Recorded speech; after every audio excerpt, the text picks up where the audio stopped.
All right. Welcome to the Adventures of Live Stream. My name's Eric, and today we're going to be talking about your first guild in Albion. What does it mean to have a first guild? What are you looking for out of a first guild? And honestly, the real answer there is not much. You're really not looking for a lot. You're just looking for a few active players to play with, looking to not be part of a potato farm, and that's about it. Because your first guild is only going to last you, for 2 or 3 weeks, and then at that point, you're going to start having more and more stats, and you're going to be able to get into better guilds that are doing, different things, doing more things that. Are along your level at that point. But when you first start the game out, silver's really hard to come by unless you're just willing to, swipe that card and get some silver so that you can go throw sets at people. You can do that. That's one way to learn. And if you are going to do that, it doesn't matter what guild you're in. You don't care anyway. But if you are going to try to play this free to play, and you're going to start stacking your silver so that you can be self-sufficient in the game, one of the things you're going to do is you're going to start building your board. You're going to be building your destiny board. You're going to be leveling up your things, getting everything to tier 4, and then taking specific ones on all the way to tier 8. You're going to be working on that reaver level. Your reaver level is super important because it determines if you can damage a mob of a particular level or not. Take for example, Grandmaster Reaver here. Grandmaster Reaver, damage versus creatures of tier 7 or higher, increased by 75%.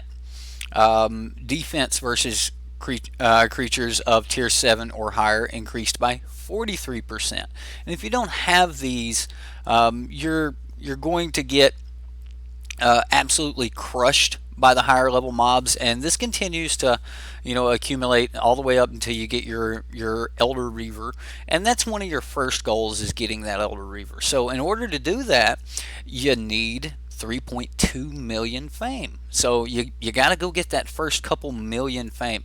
As you can see here, I do not have that on this character.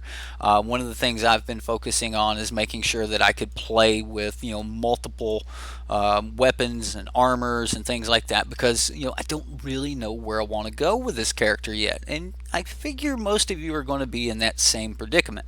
So getting everything to tier 4 and testing out all the different weapons and builds and things like that, and then you're going to find something that you like. Once you find that, you can start speccing that particular item and that particular gear set on up to tier 8.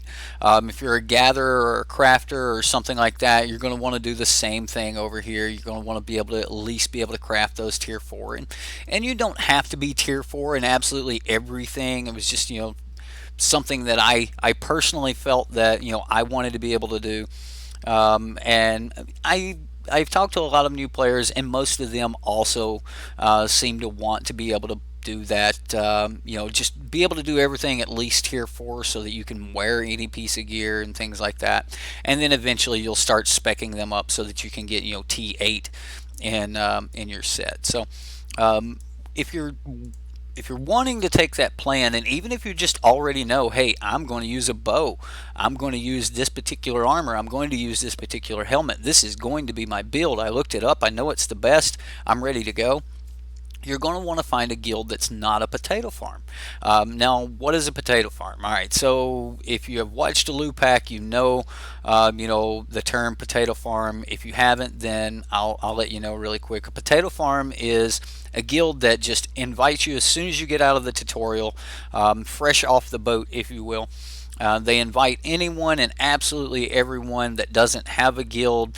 You're going to be spammed with these, and there's a chance that you have already been put on a 2-day timer because you ended up in a dead guild that had absolutely nobody online other than yourself. Now, what you're looking for in a new guild is you're looking for the guild master himself to be online most of the time. You're also looking, you're wanting to know if other members of rank are online at a given time. So, like, just make sure that you're not in just a guild that is feeding one particular player out there and preying on all of the new players. So I'm actually going to recommend a couple guilds for you guys today. My top recommendation for day one, very new to the game, I'm going to recommend Watchers of the Heavens Below. I know it's a heck of a name, but what the guild has going on is very, very nice. So the guild master is a crafter. He does a lot of crafting, and he will make everyone that joins the guild a 4.1 set of whatever your favorite gear is. Now that whatever you've picked. So if you know exactly what you want, then by all means he'll get you that 4.1 set, and he'll help you out there. There's other members of the guild that also like to help out new people, and that's what you're looking for. You're looking for someone who doesn't mind playing with new people. Another thing that this guild seems to not have is elitist. There's not a lot of people in this guild that are, hey, you're doing this wrong. Yeah, I know you want to play that, but you can't play this. I mean, you're going to have those moments where you've got like a broadsword tank using the single target Q, and that's not like the greatest thing in the world, but you may actually also be that person wanting to do that. Or, hey, I'm wearing plate armor, I have threat generation, I'm going to tank with a great axe. Okay, you know what? Sure. Week one, week two, go for it. And then you're going to start to realize this ain't as good as some of those other things that I could be doing, and you'll start to learn from there. This guild allows freedom, where if you want to try some things out, they don't hinder you. They just kind of let everyone go. They may tell that broadsword, hey, now that you've gained a couple levels and you unlock that AoE Q there, why don't you try that? And they're really polite about it. So this is a good place to start out. I think they're mainly based out of Limhurst. I've only been with this guild for a few days, and I'll be moving on from this guild and going to check out another guild very soon.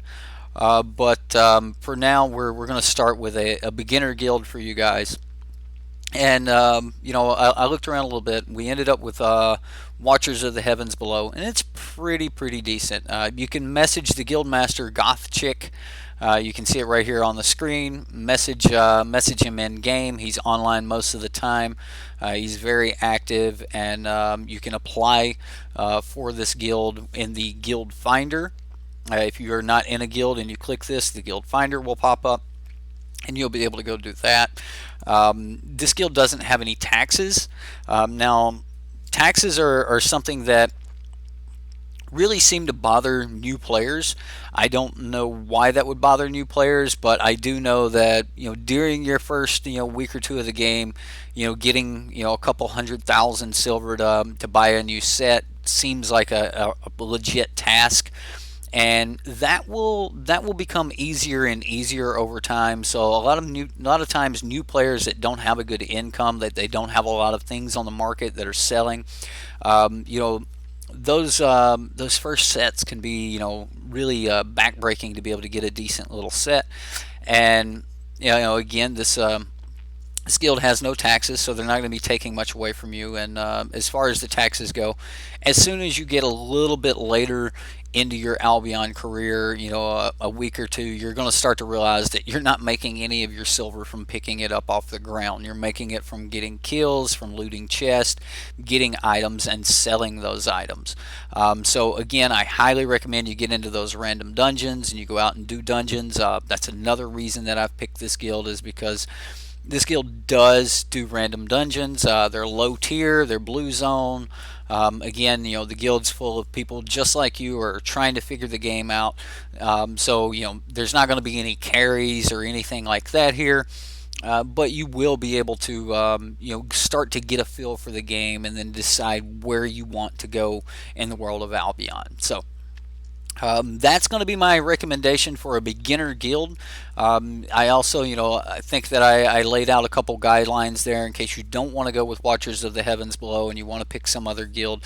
Just make sure that it meets the criteria of active guild master, active officers, Another thing that I did not mention is the Guildmaster also does quest. He has multiple quests that he gives out. So if you're having problems making silver, he'll give you some easy jobs that you can go do, and he'll personally pay you out. Things. Maybe this week they're trying to upgrade the guild hall and they need tier 3 stone or tier 4 stone or something of that nature.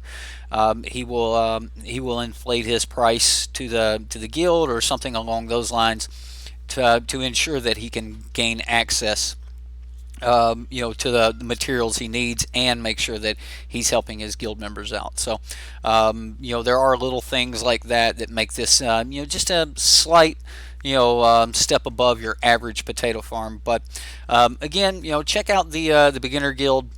Here, Watchers of the Heavens Below. Hang out there until you get comfortable with the game, and then you can move on up to your next guild, and which is kind of where we're at here with live stream at this point. We're about ready to move up to that mid-level guild and start getting out there and killing some people and getting some PvP in and things like that. So hopefully we'll have a video for you guys here in the next week or so of a mid-level guild, and then of course I'm working on an in-game guild, which I'll be super biased on that because I'm going to cover my main guild there. But that's all we've got for right now. I hope you guys all enjoy. Do check out Watchers of the Heavens Below. Pretty decent little starter guild, just trying to help new players enjoy and get a feel for the game without just leeching off of their new players. So that's all I've got. Thank you for watching the Adventures of Livestream. Don't forget to hit that subscribe button, hit that bell for notifications, and we'll see you next time.